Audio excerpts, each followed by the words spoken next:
세상의 모든 과정은 성숙하거나 성장하기 위해서는 그 과정을 밟아야 하는 것입니다. 저도 어린 시절에는 신앙이라는 게 어떤 특출한 한 번의 경험을 통해서 내 신앙이 성장할 줄 알았어요. 그리고 내가 부모님으로부터 물려받은 신앙, 또 그 안에서 하라고 한 일들 하면 신앙이 성장할 줄 알았거든요. 그런데 그게 아니라는 거를 알게 되고 나서부터는 신앙이라는 것도 과정이 필요하구나. 그 과정을 잘 밟아야 되는 것이지 한순간에 내 신앙의 성숙이 이루어지지 않구나라는 것을 알게 되었습니다. 그래서 사실은요, 우리가 비슷한 거예요. 인생에서도 우리 아이들에게 엄청난 걸 기대하지 않잖아요. 얘가 어떤 일들을 자기 나이 또래에서 하기를 바라는 거지, 그 나이를 뛰어넘어 가지고 엄청나게 성숙한 태도를 보여달라고 말하는 게 아니잖아요. 또 청년들에게도 마찬가지고, 장년들에게도 장년들에게 있는 그 성숙함이 필요하다라고 생각을 갖는 거잖아요. 신앙도 똑같습니다. 신앙도 어린아이일 때, 청년일 때, 장년일 때 갖는 성숙함이 달라요. 내가 아무리 젊은 시절에 열정을 가지고 살았어도 그 열정으로 인해서 성숙함이 생기는 건 아니에요. 그 열정을 통해서 어떤 도전을 넘어선 계기는 될 수 있죠. 저는 새누리 삼교회 성도분들이 정말 자신의 신앙의 이 지점이 어딘지를 깨닫고 그 지점에서 차근차근 한 걸음 한 걸음 걸어가셔야 된다고 생각해요. 저도 마찬가지고요. 그렇지 않으면 신앙으로 인해서 지치게 되어 있습니다. 신앙으로 인해서 무너지게 되어 있어요. 차근차근 하나하나 쌓아 올렸어야 되는데 사실은 우리가 그렇게 쌓아 올린 게 아니고 그냥 신앙의 연수만 더해왔기 때문에 사실은 무너지기 너무 쉬운 신앙이 돼버렸어요.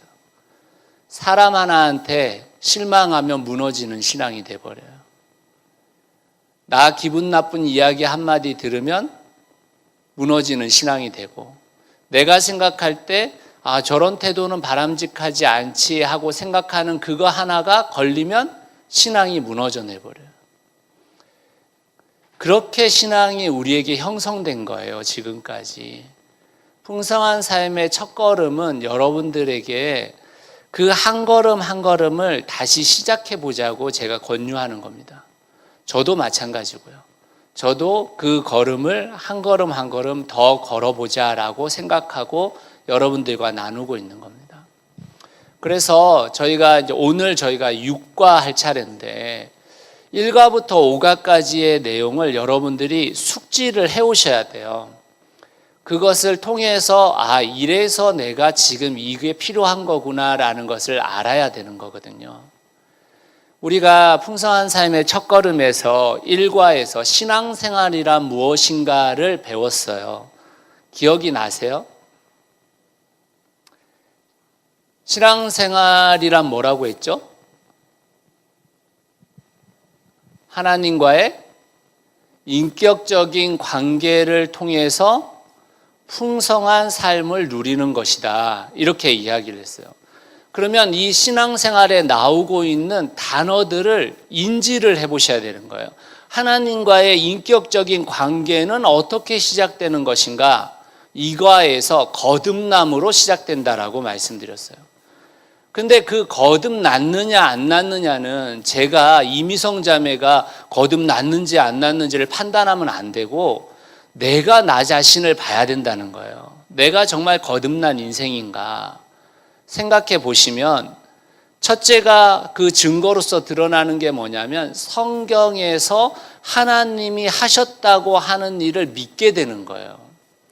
그냥 내가 구원받을 거야, 나의 죄를 예수님이 용서해 주셔서 나는 구원받을 거야 라는 것을 믿게 되는 거에서 시작되지만 그걸로 끝나지 않고요, 하나님이 하신 일들이 믿어지는 거예요.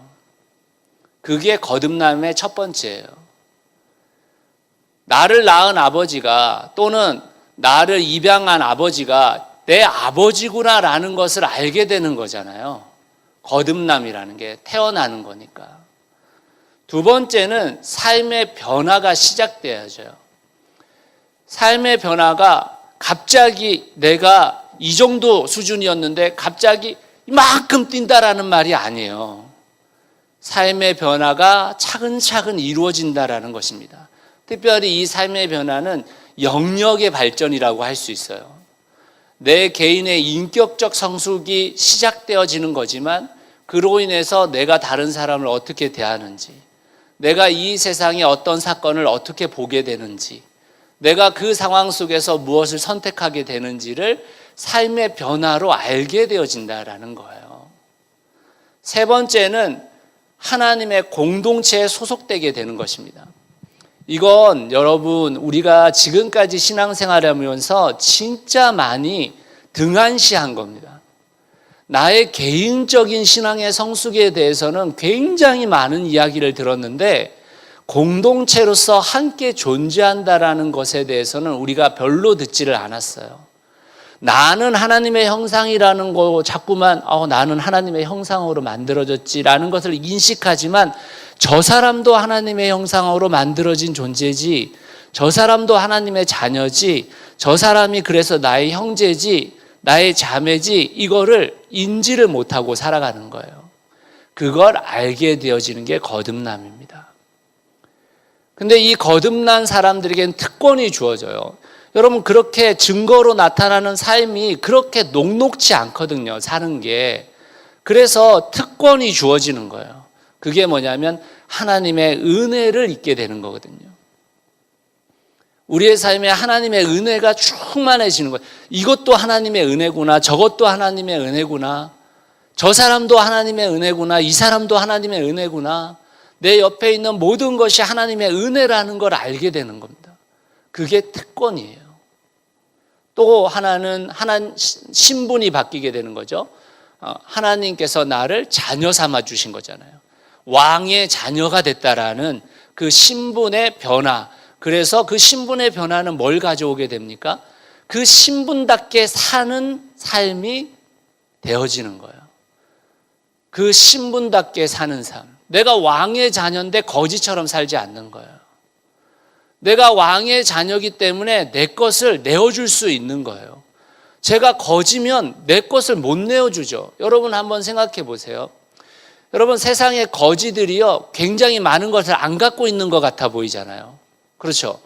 여러분 가서 노숙자들을 한번 보세요. 얼마나 바리바리 짐을 싸들고 다니시는지. 카트에 온갖 짐들을 끌고 다니세요. 그 짐들을 볼 때마다 다 쌓아두세요. 왜 그렇습니까? 나눠주기 싫은 거예요. 내가 거지니까. 내가 가진 게 없으니까. 근데 왕의 자녀가 됐다는 걸 왜 나눠주게 되는 거냐면 왕의 자녀잖아요. 내가 갖고 있는 것을 나를 줘도 또 왕께서 채우실 줄 믿는 거잖아요. 그게 신분이 바뀌는 거예요. 신분이. 그래서 내 안에 성령님이 거하시게 되면 내 말 한마디, 내 행동 하나, 내 가치체계, 이 모든 것이 점점 계속 성령님이 원하시는 쪽으로 움직이게 되는 겁니다. 그렇게 거듭나신 거예요. 그러면 이제 거듭나셔서 태어났으니까 상과에서 우리가 다룬 게 영적 아이가 탄생했죠. 영적 아이가 탄생했으니까 두 가지가 제가 필요하다고 말씀드렸어요. 영적인 젖이 필요하다. 영적인 젖이. 그리고 영적인 품이 필요하다. 이렇게 말씀드렸죠. 영적인 젖은 뭐라고 말씀드렸습니까? 하나님의 말씀. 그 중에서도 아이 때 먹어야 되는 음식이 있어요. 근데 그 아이 때 먹어야 될 음식을 먹지 않고 사람들이 자꾸만 어른 때 먹어야 될 음식을 사람들에게 자꾸 알려주는 거예요. 저는 개인적으로 아이들에게 암송을 많이 시키는 거 별로 좋아하지 않아요. 왜 암송을 시키는 걸 별로 좋아하지 않냐면 갇히게 돼요. 제가 이따가 한번 주기도문에 대해서 얘기할 때 말씀드리겠지만 우리가 문제가 뭐냐면 우리의 학습 체계는요, 외우면 끝나요. 그죠? 우리가 지금까지 학습 체계의 최고봉은 뭐냐면 그 모든 걸 외우는 거예요. 그렇잖아요. 뭐든지 외워가지고 시험에다가 답 쓰면 되는 거잖아요. 그래서 우리는 외우는 게 최고의 최고봉이라고 생각해요. 그러면 갇혀요. 생각을 못 하는 거예요. 그 안에서. 그 말씀을 생각해보고 또 생각해봐야 되는 것인데 그 말씀이 오늘 내가 5살 때 본 말씀인 30살 때 돼서 본 말씀과 달라야 되는데 이 말씀이 달라지지가 않는 겁니다. 그래서 문제예요. 저도 어린 시절에 암송 엄청 하고 살았거든요. 목사 아들이잖아요. 제가 요한복음 15장 다 외워요. 이런 거를 늘 시험을 치면서 살았단 말이에요. 근데 여러분 그 안에 갇혀 자꾸만. 이게 장점이 될 수도 있지만 단점이 될 가능성이 너무 높아요. 그래서 제가 암송을 잘 안 시켜요, 사람들에게. 영적인 아이 때 먹어야 될 음식인데 그때 그걸 못 먹는 거예요. 이미 어른들이 좋아하는 구절을 막 아이들에게 암송시켜 놓는 거죠. 그 다음에 두 번째 영적인 품이 필요하다고 했는데 그 품에 안기는 거, 아이가 엄마 품에 안기는 거, 그게 뭡니까? 예배예요.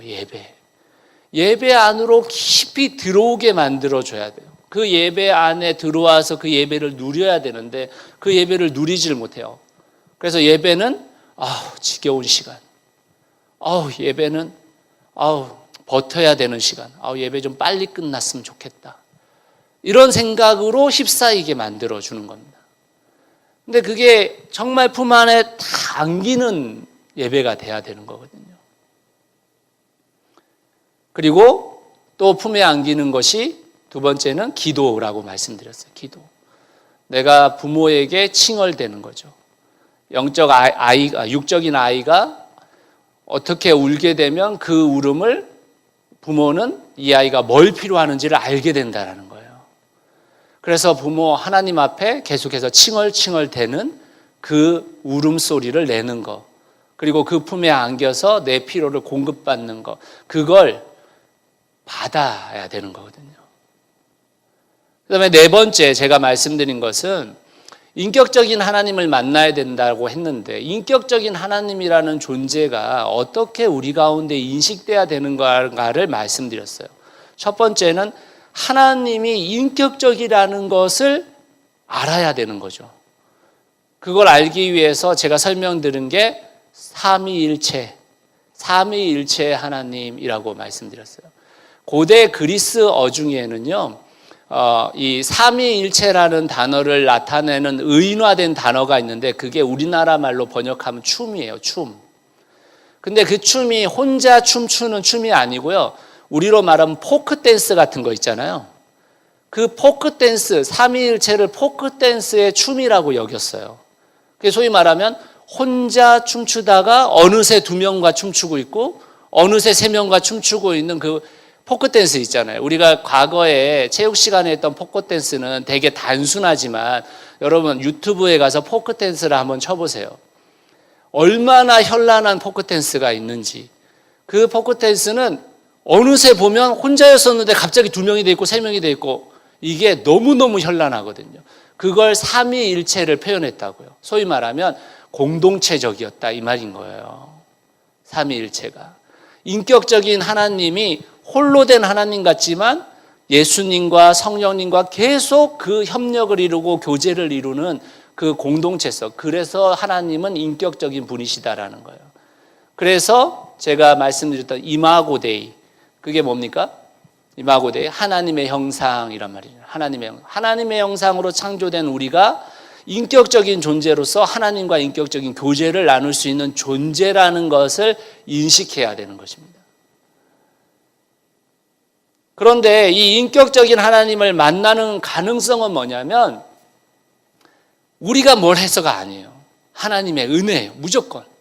하나님이 그 신이신 하나님이 우리를 만나주시러 이 땅에 오셨기 때문에 성령님께서 이 땅에 지도자들에게만 역사하셨던 그 성령님께서 개개인의 가슴 안으로 들어와 주셨기 때문에 이루어진 거예요. 인격적인 관계란. 그게 하나님의 은혜인 것입니다. 그리고 또 하나는 하나님의 계시, 하나님의 말씀, 또 예수 그리스도, 그 계시의 완성인 예수 그리스도를 통해서 하나님과 어떻게 인격적인 관계를 이루는 것인가를 볼 수 있다는 것입니다. 오늘 특별히 제가 6장에서 주기도문에 대해서 말씀드릴 텐데, 하나님이 이 땅에 오셔서 하나님, 신이신 하나님과 어떻게 기도로서 교류했는지를 배우는 게 주기도문이거든요. 그걸 하나님께서 우리에게 주셨다라는 것입니다. 그래서 여러분, 우리가 인격적인 하나님을 만나지 못하는 분들이 너무 많아요, 이 세상에. 왜 그러느냐? 우리가 무지와 오해가 너무 많은 거예요. 우리의 무지와 오해를 인정을 하지 않는 거예요. 그걸 성경과 성령으로 풀어야 됩니다.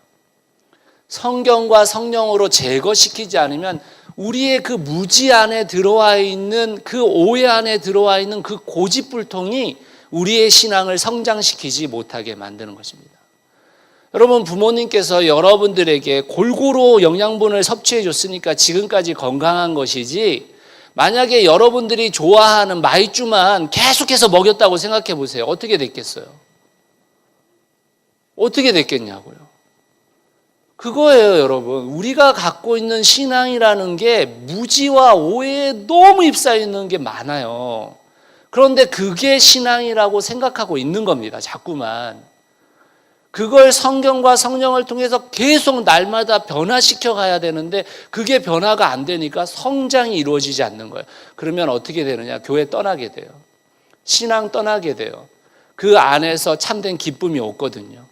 주일날 아침은 잠자면서 풍성한 쉼을 누려야 되는데 하나님 앞에 나와가지고 쉼이 안 누려지는, 이 안식이 누려지지 않는 예배당에 걸터 앉아가지고 의자도 불편해, 시간도 1시간 넘어가, 이런 시간들을 버티면 지금 아마 되게 좋으실 거예요. 집에서 소파에 앉아가지고 얼마나 좋아요. 씻지도 않아도 되고, 뭐 옷 갖춰 입을 필요도 없고, 화면만 보고 있으시면 되잖아요. 그게 즐거워지는 이유가 왜 그러냐면 신앙이 뭔지를 모르고 있기 때문인 거예요. 주일날 아침에 주님께 공동으로 나아가기 위해서 내 몸을 씻고 내 옷을 정결하게 갖추는 기쁨이 뭔지를 모르는 겁니다. 그게 얼마나 기쁜 일인지를 깨닫지 않는 거예요. 무지와 오해의 소상이 되어버리는 거죠.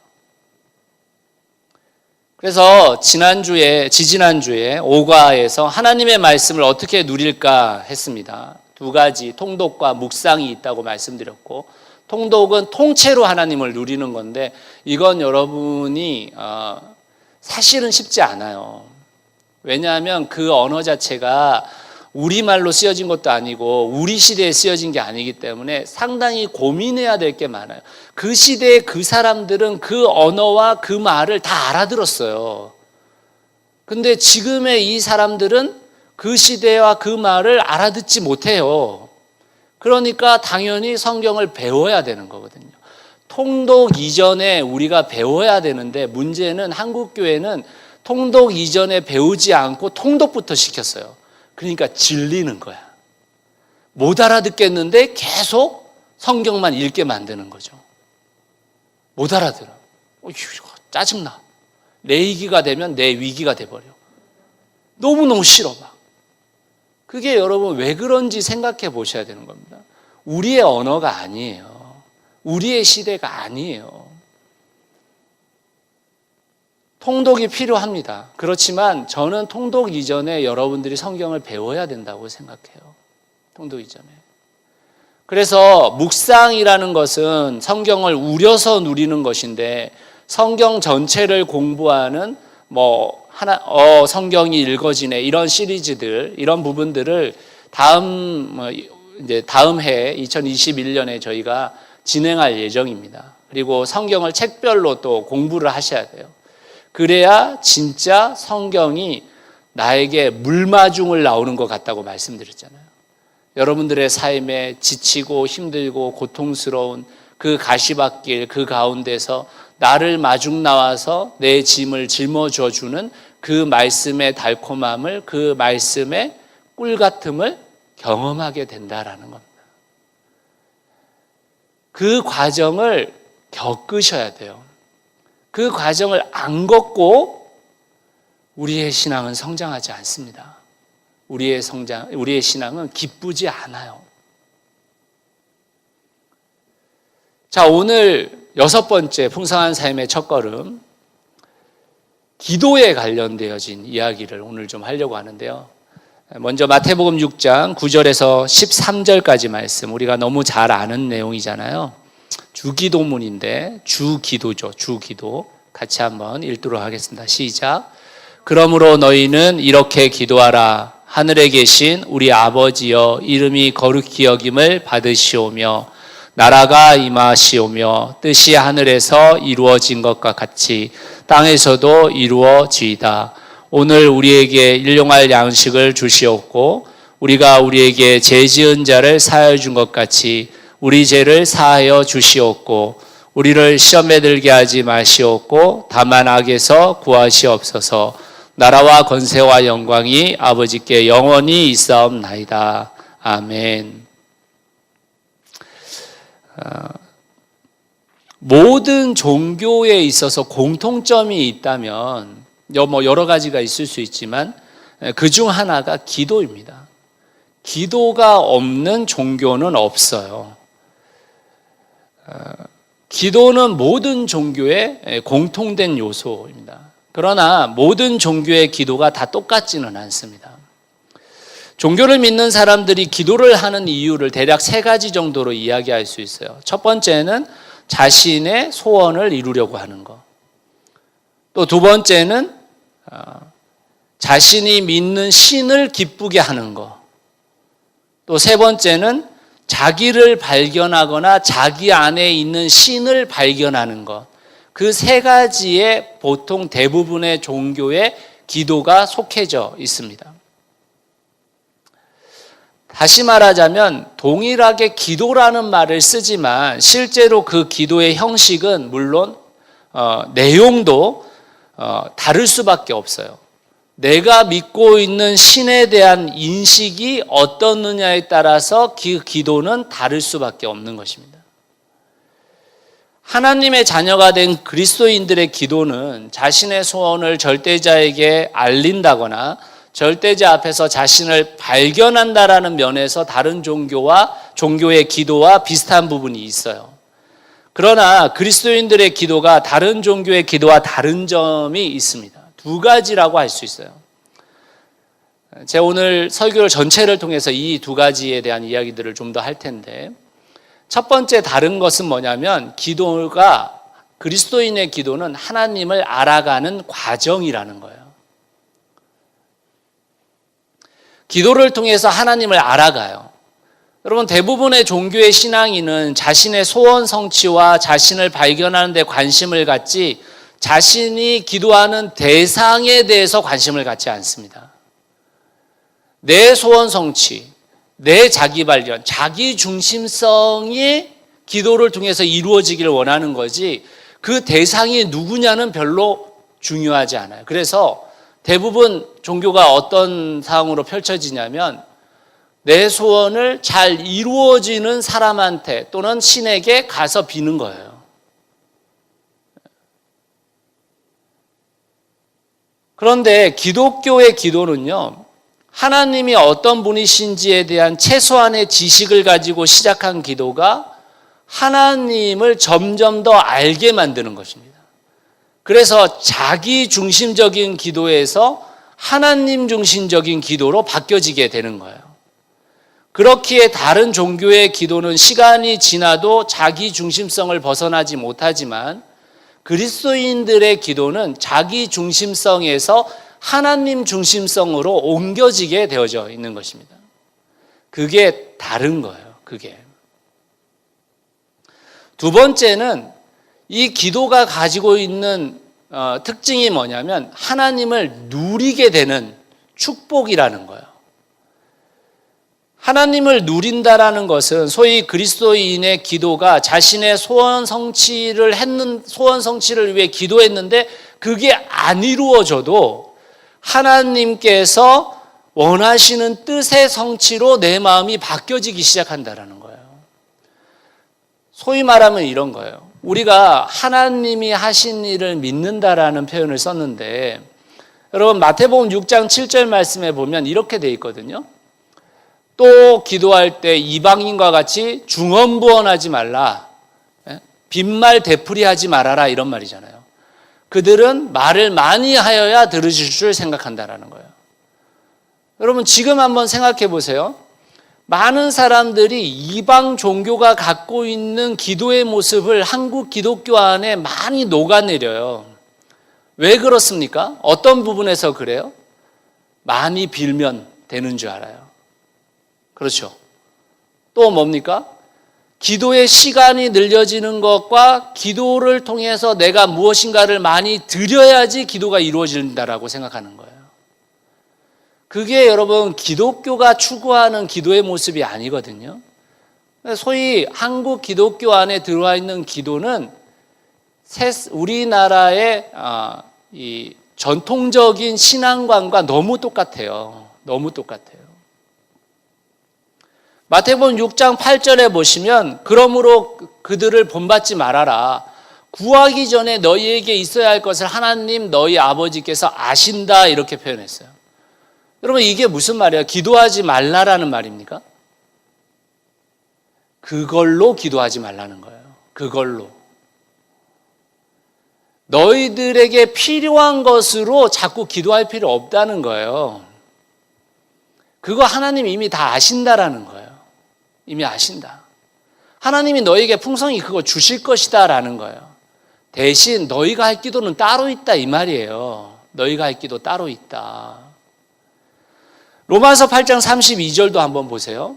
주님께서 이렇게 얘기하시거든요. 자기 아들을 아끼지 않으시고 우리 모두를 위하여 내어주신 분이 어찌 그 아들과 함께 모든 것을 우리에게 선물로 거저주시지 않겠느냐. 너희가 소원 성취를 위해서 구하는 거 자꾸 구할 필요 없다. 주님이 너희에게 필요한 거 다 아셔 이 말이거든요. 우선 이게 안 믿어져요. 이게. 그리스도인들이 우선 이걸 믿지 않는 거예요. 이걸 안 믿기 때문에 기도가 변화가 있지 않은 겁니다. 여러분 우리는 이런 말 엄청 많이 하거든요. 죄송합니다. 그런 말을 하신 분들이 또 있기 때문에 그 말을 억해하는 게 아니라 지금까지 우리가 배운 게 그런 거예요. 우리는 어떻게 이야기하면 서로가 기도 제목 나누면요. 이렇게 해서 나 지난주에 나눈 거하고 똑같은데 이렇게 얘기하거든요. 목장에서 기도 나누면 지난주하고 똑같아요. 나도요. 그리고 기도 제목 끝이야. 왜 그럴까요, 여러분? 우리가 기도하는 게 뻔하기 때문이에요. 주님이 우리한테 가르쳐 주어서 하라고 한 기도를 하는 게 아니고 우리의 기도가 겨우 내 소원 성취예요. 우리 가족 건강하게 한 해 보내게 해주세요. 그거 주님이 다 아신다라는 거예요. 주님이. 우리 가족 이번 연도에 성경 1도 가게 해주세요. 이런 기도 제목을 낼 수밖에 없는 상황을 우리가 만드는 거거든요. 주님을 누려야 되는데 누리지를 못해요. 주님이 그것도 안 주실 거야 라는 생각을 갖는 거예요. 우리의 인생의 책임자시라는 것을 인지하지 않고 살아가는 거죠. 거기에서 빠져나오셔야 됩니다. 우리가 일반적으로 모호하게 생각하고 있는 그 기도, 삼신 할머니한테 빌었던 그 기도에서 빠져나와야 돼요. 거기서 빠져나오지 않으면 우리의 기도는 성장하지 않아요. 우리의 기도는 주님의 기도를 따라갈 수가 없어요. 사랑하는 성도 여러분, 하나님께서 여러분에게 주시고자 원하신다는 거예요. 모든 것을 주시고자 원하신다는 거예요. 그런데 모든 것을 줬는데 그 인간이 잘못되면 어떻게 되는 거예요? 우리가 원하는 그 소원 성취를 하나님이 이루셨는데 그 인간이 하나님의 뜻대로 살지 않으면 어떻게 되는 거예요? 그 준 게 잘못되어져 버리는 거죠. 그러니까 안 주는 거예요. 그러니까 우리에게 그 평안함이 없는 거예요. 하나님께서 예수 그리스도가 이 땅에 오셔서 하셨던 그 기도를 왜 우리가 배워야 되는 거냐면 이 땅에 오셨잖아요. 우리하고 똑같은 삶을 사셨잖아요. 그 분이 이 땅을 살아가는 너희가 이렇게 기도해라고 말해준 건데 우리는 주 기도를 외우는 것에 그쳐 있어요. 외우는 것에. 그게 무슨 말인지 전혀 인지하고 있지 않습니다. 생각하고 있지 않습니다. 여러분, 오늘 제가 여러분들과 함께 주기도문의 서론만 할 건데 여러분 반드시 아셔야 될 게 뭐냐면 여러분들의 기도가 주기도를 따라 기도해야 됩니다. 주님께서 이 땅 가운데 있는 백성들에게 직접 주신 게 성경에 2개밖에 없어요. 직접 주신 게. 그게 뭡니까? 십계명하고 주기도예요. 십계명하고 주기도. 근데 주기도문은 외우는 것으로 끝나버린 거죠. 외우는 것으로. 그럼 오늘 주기도문에 대해서 우리가 좀 살펴보겠습니다. 첫 번째, 마태복음 6장 9절 A, 첫 번째 구절이죠. 같이 한번 읽어봅시다. 시작. 하늘에 계신 우리 아버지여. 기도의 문을 여는 열쇠인 거예요. 기도의 열쇠인 것입니다. 문을 여는 거예요. 문을 여는 거. 아버지를 부르는 거예요. 기도의 대상자를 부르는 겁니다. 근데 여기에 나오는 3 단어를 우리가 인지해야 됩니다. 첫 번째는 하늘에죠. 하늘에라는 게 무슨 말이냐? 우리와는 도저히 범접할 수 없는 존재라는 거예요. 그렇기에 우리의 모든 것을 보시고 우리의 모든 것을 아시는 하늘에 계신 분이시기 때문에 우리가 기도할 수 있는 거죠. 여러분, 제가 은서가 아빠 앞에서 아무리 기도한들 제가 해줄 수 있는 것과 해주지 못하는 게 분명하잖아요. 그렇죠? 은서가 저한테 지난주인가 자기가 그 고등학교 졸업한 운전면허를 따겠대요. 그래서 운전면허 잘 따라 그랬죠. 근데 아빠가 차를 주겠냐고 그러더라고요. 못 준다 그랬죠. 줄 수 있는 것과 주지 못하는 게 분명하잖아요. 그렇잖아요. 근데 하늘에 계신 분이시잖아요. 전능하신 분이시잖아요. 그러니까 우리의 기도를 들을 수 있는 분이라는 거예요. 우리의 기도를 이루실 수 있는 분이라는 거예요. 그게 하늘입니다. 하늘에 계신. 그 다음에 2번째 우리가 인지해야 되니까 그런데 그 하늘에 계셔서 도저히 범접할 수 없는 그분이 아버지예요. 야, 이건 또 달라지는 문제잖아요.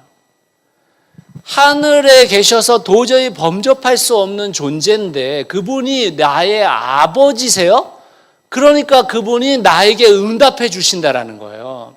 아버지시기 때문에. 이게 기도의 문을 여는 열쇠인 겁니다. 열쇠. 그래서 우리가 이렇게 기도할 수 있는 거예요. 하나님, 제가 주님 앞에 도저히 무엇인가를 요구할 수 없는 연약하고 부족한 존재이지만 하나님은 하나님이시고 그리고 동시에 저희 아버지시니까 제가 기도하겠습니다. 이 말인 거예요. 이 말. 마지막으로 한 단어가 더 있죠. 우리예요. 우리. 여러분, 이 우리라는 단어가 너무 중요해요. 너무너무 중요해요. 여러분, 나머지 2번째부터 제가 설명하려고 한 모든 곳에는 우리가 붙어야 돼요. 우리를 우리가 안 붙어 있거든요. 근데 여러분, 헬라어라는 그 언어는요, 소위 말하면 명사나 동사에 격이 붙어 있어요. 그러니까 우리처럼 나는, 우리는 이런 말이 없고 거기에 격이 붙어 있다고요. 격이. 그러니까 그 뒤에 붙은 전미사에 의해서 내가 결정되는지, 그가 결정되는지, 그녀가 결정되는지, 우리가 결정되는지가 결정돼 있다고요. 그러니까 한국말로 풀이할 때는 그 격을 따라서 말해야 되는데 격을 다 없앴어요. 우리 지금 기도에는. 그러니까 문제가 생긴 거예요. 하늘에 계신 우리 아버지여 이름이 거룩히 여김을 받으시오며, 거기 이름이 거룩히 여김을 받으시오며 우리를 통하여 이름이 거룩히 여김을 받으시오며 이렇게 돼야 되는 거예요. 근데 거기서 우리가 다 빠졌네. 그냥 나라가 임하오시며 하니까 하나님이 나라를 임하게 만들어주는 줄 알아, 사람들이. 그게 아니고 우리를 통해서 그 나라가 이 땅 가운데 임하게 해주십시오라는 말이거든요. 우리를 다 빼먹은 거예요. 우리를. 나중에도 여러분 뒤에 가서도 오늘 우리에게 일용할 양식을 주옵시고, 우리가 우리에게 죄 지은 자를 사해 주는 것처럼 우리의 죄를 사해 주시고, 우리가 빠진 겁니다. 우리가. 그러니까 기도문에 문제가 생긴 거예요. 내가 포함이 안 돼 있는 것처럼, 주기도문에. 그래서 우리라는 단어가 중요한 것입니다. 그래서 여러분, 하늘에 계신 우리 아버지는 우리의 기도의 문을 여시는 열쇠다. 열쇠. 그걸 인지하셔야 된다. 전능하시고 전지하시고 무한하신 하나님이시지만 그분이 우리의 아버지시기 때문에 우리가 기도할 수 있는 것입니다. 자, 그러면 그 다음 내용을 한번 보시면, 그 다음 내용 6장 9절 B죠. 이름이 거룩히 여김을 받으시오며. 여러분, 여기서부터 6장 9절에서 10절 사이에 나오는 말씀들은요, 다 뭐냐면 하나님을 알아가는 거예요. 아까 제가 말씀드렸죠. 기도는 하나님을 알아가는 거고, 두 번째 하나님을 누리라는 건데, 이 9장부터 이 이름이 거룩히 여김을 받으시오며 나라에 임하시며 뜻이 하늘에서 이루어진 것 같이 땅에서도 이루어지이다, 여기까지는 하나님을 알아가는 거예요. 하나님을. 그 기도 안에서. 그 다음에 나머지는 그 하나님을 누리기 위해서 우리가 뭘 해야 되는지에 대한 기도인 거예요. 자, 첫 번째, 이 하나님의 속성을 알아가는 것. 이름이 거룩히 여김을 받으시오며 이렇게 얘기했잖아요. 여러분, 하나님의 이름이라는 말은 하나님의 속성인 거예요. 여러분, 우리가 이름이라는 단어, 우리 한국에도 그런 생각이 조금 있는데, 예를 들면 그런 거잖아요. 우리의 이름에 부모님이 원하시는 뜻이 좀 담겨 있는 그런 거잖아요. 은서 하면 은혜의 기록이거든요. 한서 하면 나라의, 하나님 나라의 기록, 이렇게 저희가 장명을 한 거거든요. 윤서 하면 기쁨의 기록, 이거거든요. 그러니까 우리가 보통 이름에다가 그 바램을 넣잖아요. 하나님의 이름이라는 것은 하나님의 속성을 나타내는 말인 거예요. 다시 말하자면 우리를 통해서 하나님의 속성이 거룩히 여김을 받으시오며, 여기에 거룩이라는 단어가 여러분 구별됨이거든요. 구별됨. 다시 말하면 하나님의 이름이 우리를 통해서 구별되어지기를 원합니다, 이런 말이에요. 하나님이 우리를 통해 하나님이 되시기를 바래요, 이런 말이에요. 이 말이 얼마나 여러분 중요한 말이냐면, 여러분, 세상의 사람들은 보이지 않는 하나님이 어떤 분이신지 모르죠. 그렇죠? 그러면 그 사람들이 하나님을 알려면, 그 이름이 거룩히 여김을 다른 사람을 통해 받으려면 누가 보여줘야 되는 겁니까? 하늘에 계신 우리 아버지여라고 그 아버지를 부르는 우리가 그 이름, 그 하나님의 속성을 보여줘야 되는 거예요. 그래야 세상 사람들이 그 하나님을 구별되게 여기게 되는 것이죠. 그러니까 저 본문이 우리에게 주는 얼마나 강렬함이 있는지 여러분 생각해 보셔야 되는 거예요. 하나님, 거룩하신 하나님, 전능하신 하나님, 사랑의 하나님, 그 전지하신 하나님이 우리를 통해서 다른 사람들이 그것을 하나님이란 저런 분이구나 라는 걸 알게 만드는 기도문인 거죠. 여러분, 우리가 꼭 한 가지 기억해야 될 게 뭐냐면, 하나님은 우리의 기도나 우리의 행동이 없어도 원래 거룩하신 분이세요. 원래. 그러나 사람들이 인간의 눈에 보이지 않는 하나님을, 참되고 사랑하는 그 하나님을 보려면 우리를 통해서 보일 수밖에 없는 거예요, 지금. 우리를 통해서. 그러니 우리의 기도는 우리 개인과 교회를 통해서 하나님이 사랑이시구나, 하나님이 은혜이시구나, 하나님이 공의로우시구나, 하나님이 공평하신 분이시구나 하는 것을 보여줄 수 있는 기도를 해야 되는 것이죠. 그 기도 제목이 여러분의 기도 제목인 겁니다. 그걸 위해서 기도하라는 거예요. 그걸 위해서. 하나님의 하나님됨을 세상에 드러내는 삶을 위해 하나님을 더 알게 해달라고 기도해야 되고, 우리가 하나님을 더 알고자 기도하는 것은 그 하나님의 속성을 이 세상 가운데 더 자세하게 드러내주기 위해서 기도하는 것이거든요. 여러분, 이 시대에 하나님의 이름이 우리를 통해 거룩히 여김을 받게 되는 것이 얼마나 절실한 우리의 기도 제목이겠어요. 그리스도인과 교회가 세상의 빛이 아니라 세상의 불행의 씨앗이 되고 있는 상황에서 그리스도인들을 하나님을 알고 세상의 하나님을 하나님답게 구별된 삶을 살아감으로 우리를 통해 그 이름이 거룩히 여김을 받으시옵소서라는 기도가 얼마나 필요한 세상이 됐냐고요. 그런데 그 기도를 우리가 드리고 있느냐, 그건 여러분 생각해 보셔야 하는 것이죠. 두 번째 10절 말씀을 한번 볼까요? 두 번째는 나라가 임하오시며 라고 되어 있어요. 그러면 이것도 똑같이 우리를 통하여 하나님의 나라가 임하시오며 이런 말이잖아요. 우리를 통하여. 여러분, 예수님께서 이 땅에 오셔서 가장 많이 전달한 말씀이 무슨 말씀이냐? 하나님 나라예요. 하나님 나라. 여러분 생각해 보세요. 예수님의 거의 대부분의 비유는 무슨 비유예요? 하나님 나라 비유예요.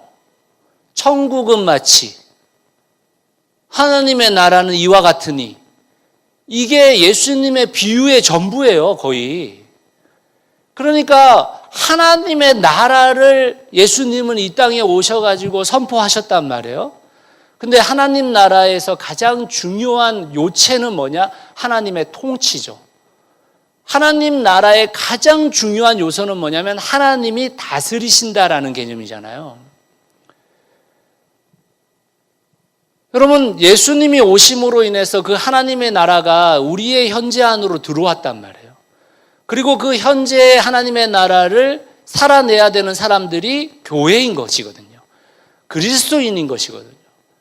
그러니까 이 기도 제목은 우리를 통해 하나님의 나라가 이 땅 가운데 임하게 해주십시오라는 말은 소위 우리가 하나님의 나라의 통치를 받고 있느냐, 우리 가운데 그 하나님의 통치가 드러나고 있느냐, 이것이 완성되는 날 그 하나님의 나라가 새하늘과 새 땅이 이 땅에 임하는 그 나라를 기다리고 있느냐, 이런 기도 제목이 되는 거예요. 이런 기도 제목이.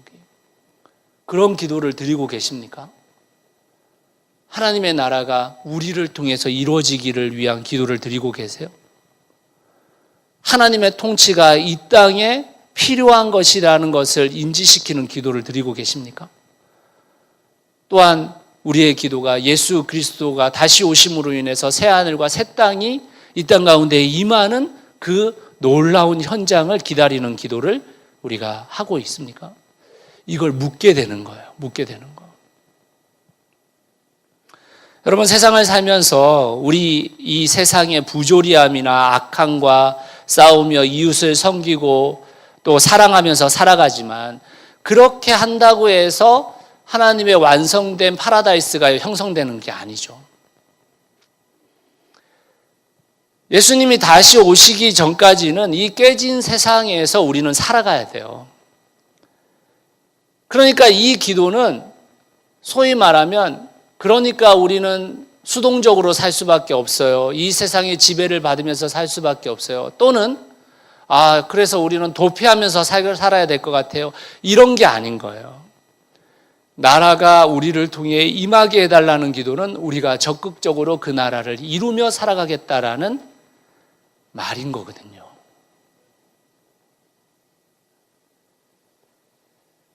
이 땅의 통치자들은 결국 자신이 속한 정당과 그 정당을 구성하는 구성원들을 염두에 두고 있기 때문에 왜곡되고 부조리한 부분이 개선되기가 쉽지 않습니다. 여러분, 우리가 정치를 보잖아요. 그 당이나 저 당이나 지금 보면 다 자기 밥그릇 채우고 있잖아요. 여러분, 이 코로나19로 인해 가지고 무슨 사람들에게 그 지원금 준다고 부채 늘리는 것 때문에 그렇게 싸우더니만 결국에는 국회의원들 월급 올렸잖아요. 이런 게 걔들이에요. 뭐 그놈이나 저놈이나 다 그놈이에요, 지금 보면. 여러분, 이게 법조계나 정치계가 개혁되어지는 게 왜 힘들겠어요? 그게 개혁되어지는 순간 자기가 개혁되어지니까 얼마나 힘들겠어요. 얼마나 힘들겠어요. 얼마나 우리가 볼 때는 말도 안 되는 일들이 상식처럼 지금 진행되고 있습니까? 이게 결국에는 그들의 정치로 인해 가지고 되는 게 아니라는 걸 알게 되거든요. 물론 우리가 정치에서 외면하자는 게 아닙니다. 정치를 알아야 되고 그 정치를 또 우리가 지지해야 되고 어떤 부분에 있어서 싸워야 되는 부분이 있죠. 근데 결국 그리스도인이라는 것은 그 정치 안에서 살아가는 것이 아니라 세상이 이렇기 때문에 나도 이럴 수 있다라는 게 아니라 하나님의 통치가 이루어지는 교회를, 공동체를 이루어가야 되는 것이거든요. 그걸 기도하라는 것입니다. 그걸. 세 번째로, 뜻이 하늘에서 이루어진 것 같이 땅에서도 이루어지이다. 이 말은 바꿔 말하자면 뜻이 하늘에서 영적인 존재들에 의해 가지고 그 뜻이 이루어지는 것처럼 이 땅에서는 우리를 통해서 하나님의 뜻이 이루어지기를 원합니다라는 거거든요. 그러면 뭘 알아야 돼요? 뜻이 하늘에서 이루어진 것처럼 땅에서도 이루어지려면 뭘 알아야 됩니까? 뜻을 알아야 되는 거잖아요. 하나님의 뜻을 알아야 되는 거잖아요. 하나님의 뜻을. 이게 하나님의 나라와 아주 밀접한 관련이 있는 구절이거든요. 그러니까 결국에 그 뒷구절들, 오늘 우리에게 일용할 양식을 주옵시고, 이 뒷구절들은요, 뜻이 하늘에서 이루어진 것처럼 땅에서는 우리를 통해 이루어 주십시오라는 구체적인 기도예요. 그 뒤에 것은 다.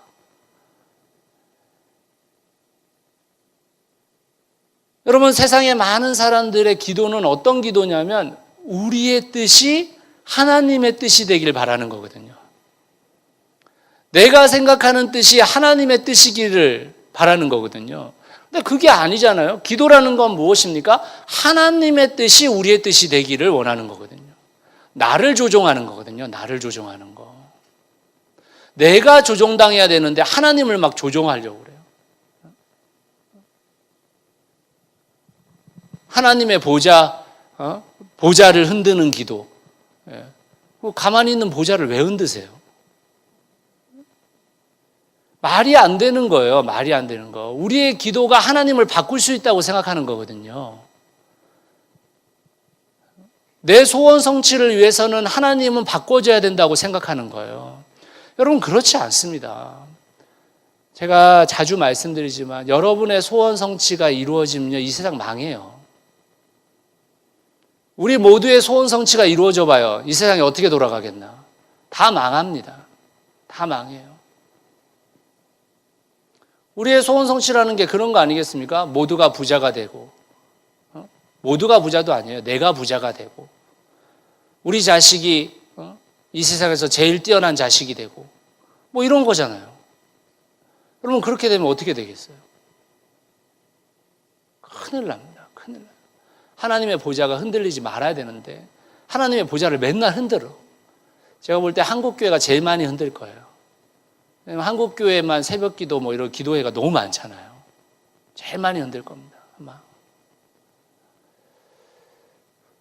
우리가 알아야 하는 것은 하나님의 뜻이 무엇인지, 하나님의 통치가 무엇인지, 하나님의 속성이 무엇인지를 알아야 돼요. 그래야 바른 기도를 할 수 있습니다. 그래야 우리의 기도가 성장할 수 있어요. 여러분, 우리가 신앙이 성숙해지면서 우리의 기도도 성숙해져야 되는데 우리의 기도는 아직도 어린애면 이게 신앙이 성숙해지지가 않거든요. 매일 그것 갖고 싸우거든요. 매일. 내가 원하는 소원 성취 가지고 저 사람과 비교하고 저 사람에게서 뭘 빼낼 수 없는가? 저 사람이 더 많은 것을 차지한 게 아닌가? 이런 고민 속에서 살아가게 되거든요. 사랑하는 성도 여러분, 기도가 깊어지기를 기도합니다. 하나님의 속성과 하나님의 통치와 하나님의 나라를 깊이 알아가기를 기도합니다. 기도란 바로 그런 거예요. 기도란. 오늘 주기도문의 반밖에 저희가 진행하지 않았고 다음 주에 1월 3일 날 또 진행하겠지만, 사랑하는 성도 여러분, 말씀의 결론, 제가 주기도문을 뭐뭐하지 마세요 이렇게 해놨는데 뭐겠어요? 외우지 마세요. 외우지 마세요. 실제로 제가 다음 주에 여러분들에게 좀 더 이야기할 거지만, 주기도문은 한국말로 쓰여져 있는 주기도문은 약간의 오류가 있습니다. 그리고 실제로 격을 나타내서 우리를 통해라는 말이 들어가야 돼요. 그래서 제가 저희 교회 성도들하고 이야기를 나누면 그런 말씀을 해요. 저는 주기도문을 바꿔서 하고 싶거든요. 근데 그 주기도문을 바꿔서 하면 새로 교회 오시는 분들 중에 주기도문을 아는 분들이 우리 교회를 이단으로 생각할까 봐 이런 게 있잖아요. 내가 외우던 주기도문하고 다르네? 이렇게 생각할 수 있잖아요. 근데 그것보다 더 중요한 게 바른 기도를 우리가 해야 하기 때문에 그 기도를 정말 원문에 맞춰서 잘 할 필요가 있다 하는 생각이 들어요. 근데 주기도문은 외우는 게 아니고요. 주기도문은 행동하는 거예요. 행동하는 거.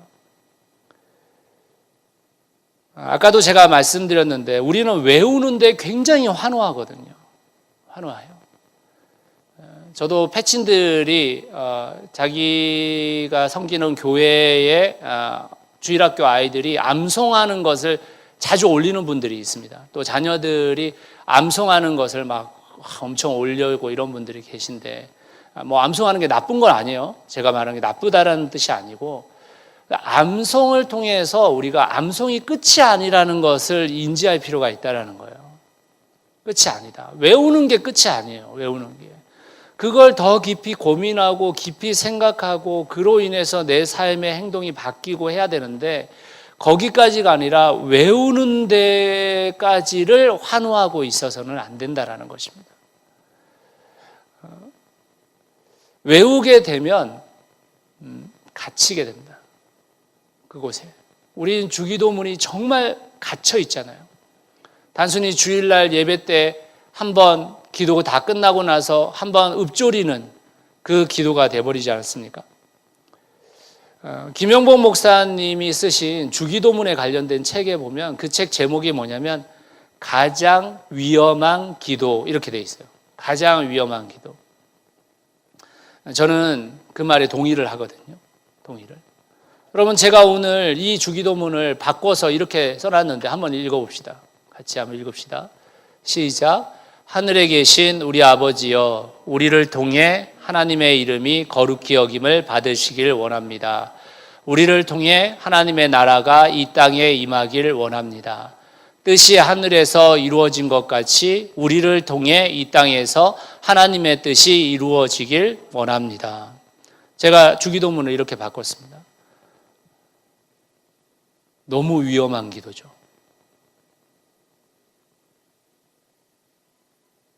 이 땅에 하나님의 나라가 임하기 위해서 우리가 하나님의 나라를 강구하며 하나님의 나라를 이루기 위해서 애쓴다면 어떻게 될까요? 하나님의 뜻이 하늘에서 이루어진 것처럼 이 땅에서 하나님의 뜻이 이루어지기 위해서 우리가 힘쓰고 애쓴다면 어떻게 될까요?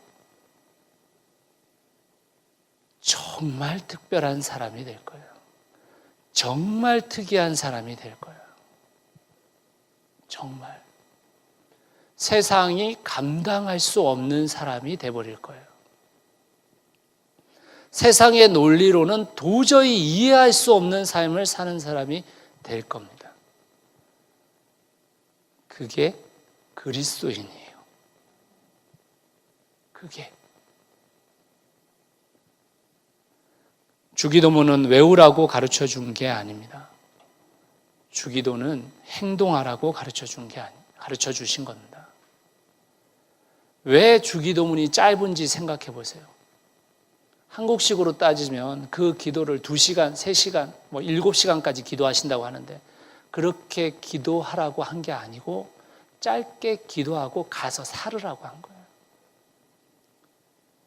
짧게 기도하고 가서 그렇게 기도한 것처럼 살아달라고 말씀하신 거예요.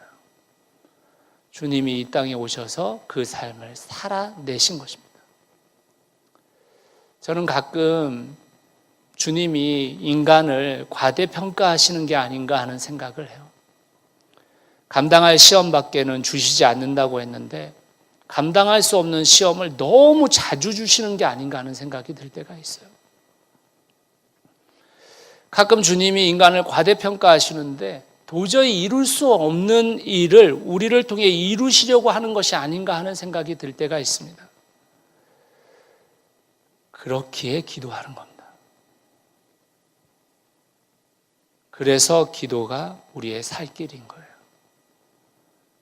그렇기에 기도는 이 일상의 상황이 어떠하든 주님의 평안을 누릴 수 있는 유일한 길인 것입니다. 그러니 사랑하는 성도 여러분, 기도하십시오. 주님이 가르쳐 주신 기도를 따라 바르게 기도하십시오. 그리고 그 기도를 행동으로 살아내십시오. 그러면 풍성한 하나님을 누리시게 될 것입니다. 예수 그리스도의 이름으로 기도하는 사랑하는 성도 여러분, 예수 그리스도를 의지하여 주님께서 가르쳐 주신 그 기도를 하시는 여러분 되시기를 예수 그리스도의 이름으로 축원합니다. 우리 같이 한번 기도하겠습니다.